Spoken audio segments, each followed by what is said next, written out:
আসসালামু আলাইকুম।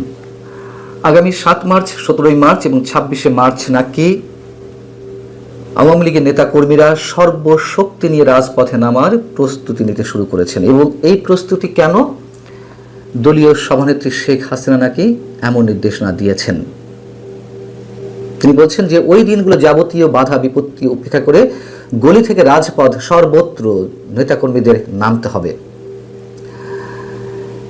তিনি মঙ্গলবার আওয়ামী লীগের ওয়ার্কিং কমিটির বেশ কিছু শীর্ষস্থানীয় নেতার সঙ্গে যে ভার্চুয়ালি বৈঠক করেছেন, সেই বৈঠকে তিনি যে বক্তব্য দিয়েছেন তার আরও কিছু অংশ ভারতীয় কোনো গণমাধ্যমে এসেছে। এবং কেন এই 3 দিনকে বেছে নেওয়া? খুব স্বাভাবিকভাবে আমরা বুঝতে পারি যে ২৬শে মার্চ আমাদের স্বাধীনতা দিবস, ৭ মার্চ বঙ্গবন্ধুর যে ঐতিহাসিক ভাষণ রেসকোর্স ময়দান থেকে তৎকালীন সময়ে পূর্ব পাকিস্তানের সময় বাঙালির মুক্তির জন্য, স্বাধীনতা সংগ্রামের জন্য, এবং ১৭ই মার্চ তো বঙ্গবন্ধুর জন্মবার্ষিকী। এই 3 দিনকে বেছে নেওয়ার যথেষ্ট কারণ রয়েছে। অনেকে মনে করেন যুক্তিসঙ্গত কারণ রয়েছে। শেখ হাসিনা ওই বৈঠকে যেটি বলছেন তা হচ্ছে যে আমি আশা করব বর্তমান সরকার আওয়ামী লীগের উপর থেকে নিষেধাজ্ঞা প্রত্যাহার করে নেবে। তারা সে পথে না হাঁটলে আমাদেরকেও কর্মসূচি নিতে হবে। আমাদের ধারণা ছিল যে এরই মধ্যে সম্ভবত কোনো এক ধরনের গ্রিন সিগন্যাল পেয়েছে, বা ভারতের কোনো গণমাধ্যম দাবি করছে যে গ্রিন সিগন্যাল পেয়েছে। এর বাইরে শেখ হাসিনা থেকে শুরু করে সজীব ওয়াজেদ জয়, তারা দুজনেই একাধিকবার আমাদের প্রধানমন্ত্রী তারেক রহমানের প্রতি আহ্বান জানিয়েছেন আওয়ামী লীগের রাজনৈতিক কর্মকাণ্ডের উপরে যে নিষেধাজ্ঞা রয়েছে সেগুলো প্রত্যাহারের জন্য। তার মানে কি এখনও কোনো ধরনের সমঝোতা হয়নি? সমঝোতা তো হওয়ার কথা, আমরা যেগুলো শুনে আসছিলাম। নাকি এগুলো এক ধরনের রাজনৈতিক কৌশল, যে সরাসরি না বলে, এবং যেহেতু বিএনপিও এক ধরনের চাপের মুখে রয়েছে, থাকারই কথা, আওয়ামী লীগকে ফ্যাসিস্ট বলে অভিহিত করা হচ্ছে, সেই দলের রাজনৈতিক কার্যক্রম নিষিদ্ধ রয়েছে নির্বাহী আদেশে, তো ক্ষমতায় এসেই সরাসরি এক কলমের খোঁচায় সেই নিষেধাজ্ঞা তুলে নেওয়া হবে, বা তুলে নিলে সেটির রিপার্কেশন কী ধরনের হয় অন্যান্য রাজনৈতিক দলের মধ্যে, সেগুলো নিশ্চয়ই ভাববার কথা বিএনপির।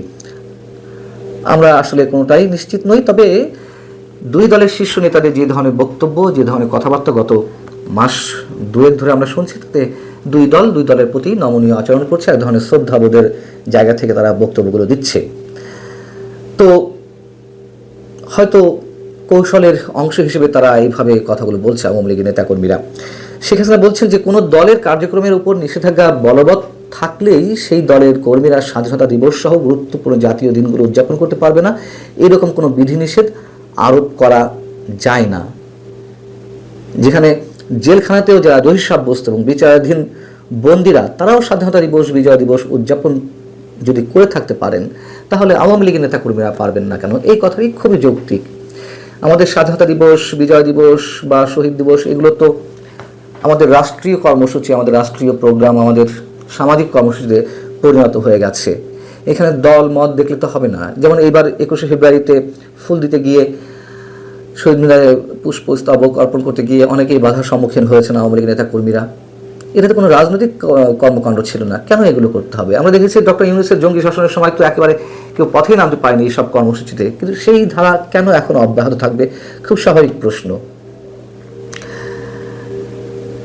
17 মার্চ কিংবা 15 আগস্ট বঙ্গবন্ধুর জন্মবার্ষিকী বা মৃত্যুবার্ষিকীতে আমরা দেখেছি ডক্টর ইউনূসের জঙ্গি শাসনের সময় কী অবস্থা হয়েছে ধানমন্ডি 32 নম্বরে।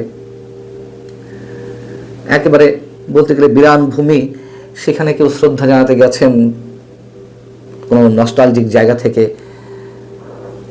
অন্তত ওই স্থানে গিয়ে দুটো ফুল নিবেদন করবেন কেউ, তাদেরকে মবের শিকার হতে হয়েছে, পুলিশ আটক করেছে, অনেক কিছু তো হয়েছে।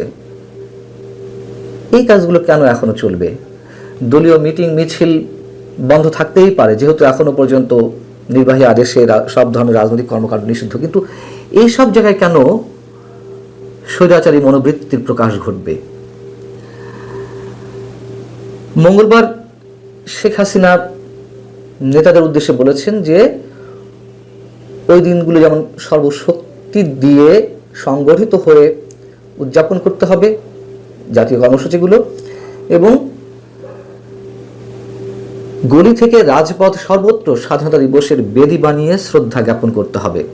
শ্রদ্ধা নিবেদন করতে হবে ধানমন্ডি 32 বঙ্গবন্ধুর বাড়ি এবং গোপালগঞ্জের টুঙ্গিপাড়ায় তার সমাধি ক্ষেত্রে।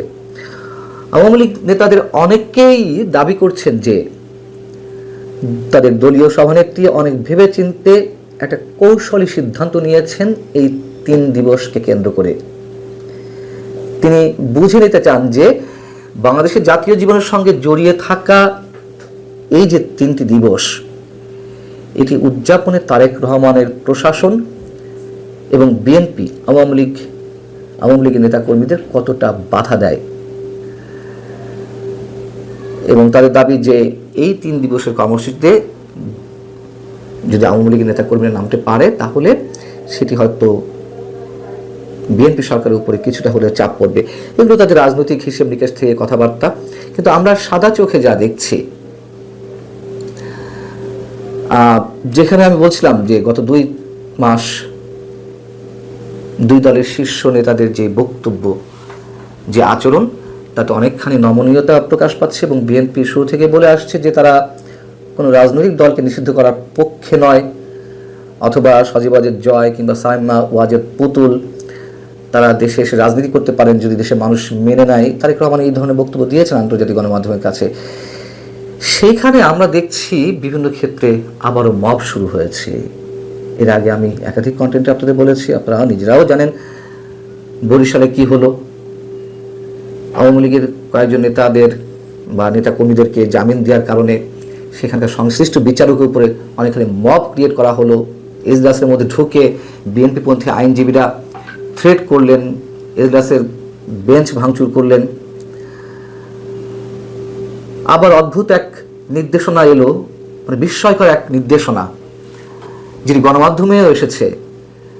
রাজশাহী রেঞ্জের ডিআইজি মিস্টার শাহজাহান, মোহাম্মদ শাহজাহান সাহেব, তিনি রিটেন দিয়েছেন, লিখিত নির্দেশনা দিয়েছেন যে আওয়ামী লীগের কোনো নেতাকর্মী যারা আটক রয়েছেন, কারাগারে রয়েছেন, তারা কেউ জামিন পেলে তাদেরকে আবারও শোন অ্যারেস্ট দেখাতে হবে, অন্য কোনো মামলায় আটক দেখিয়ে কারাগারে প্রেরণ করতে হবে। এটি কোন ধরনের নির্দেশনা? আমি আবারও বলছি যে হ্যাঁ, আওয়ামী লীগের সময় আমরা দেখেছি যে বিএনপি বা অন্য কোনো বিরোধী দলের নেতাকর্মীরা জামিন পাওয়ার সঙ্গে সঙ্গে সাদা পোশাকে পুলিশ তাদেরকে আটক করেছে, আবার কারাগারে পাঠিয়েছে শোন অ্যারেস্ট দেখিয়ে।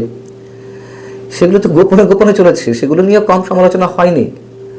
কিন্তু এখন একেবারে ওপেন নির্দেশনা দিয়ে এই ধরনের কার্যক্রম চালাতে হবে, কোনো ধরনের রাগ ঢাক থাকছে না। এই যদি অবস্থা হয় তাহলে আমরা যা সাদা চোখে দেখছি, যা বুঝতে পারছি, সবই কি ভুল? নাকি আমরা এই প্রশ্ন তুলব যারা এই কাজগুলো করছেন, যেমন বরিশালে বিএনপিপন্থী আইনজীবীরা যে কাজটি করলেন, অথবা এই যে রাজশাহী রেঞ্জের ডিআইজি মোহাম্মদ শাহজাহান তিনি যে নির্দেশনা দিলেন, এগুলো কোনো গুপ্ত সংগঠনের হয়ে কেউ ইচ্ছাকৃতভাবে এই কাজগুলো করছে কিনা বিএনপিকে বিপদে ফেলার জন্য? আমরা তখনই নিশ্চিত হব যে না, এগুলো কোনো গুপ্ত সংগঠনের হয়ে কোনো কাজ নয়, যদি কিনা বিএনপির হাইকমান্ড থেকে, বিএনপির শীর্ষ নেতৃত্বের জায়গা থেকে এসব বিষয়ে আপত্তি জানিয়ে কোনো বক্তব্য যদি না দেয়া হয়। আওয়ামী লীগ রাজনীতিতে ফিরবে, এটি বাস্তবতা, এটাই বাস্তবতা। আওয়ামী লীগ বিএনপির মতন যে রাজনৈতিক শক্তি একেবারে রাষ্ট্রের সমাজের তৃণমূলে গ্রথিত, এগুলোকে এত সহজে নির্মূল করা যায় না, সম্ভব না। কোনো আদর্শকে এইভাবে নির্মূল করা যায় না। এগুলো খুব পুরনো কথা, আবারও বলতে হচ্ছে।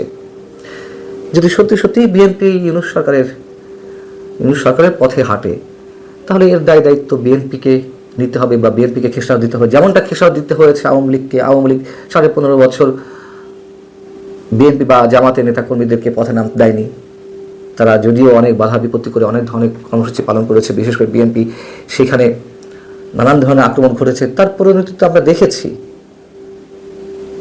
এই ইতিহাস বিএনপি মনে রাখবে না, তারেক রহমান নিজেকে 70 বছর ধরে প্রস্তুত করেছেন, তিনি এগুলো মাথা রাখবেন না, এটি হতে পারে না। দেখা যাক সামনের দিনগুলোতে কি হয়। ভালো থাকুন সবাই, আল্লাহ হাফেজ।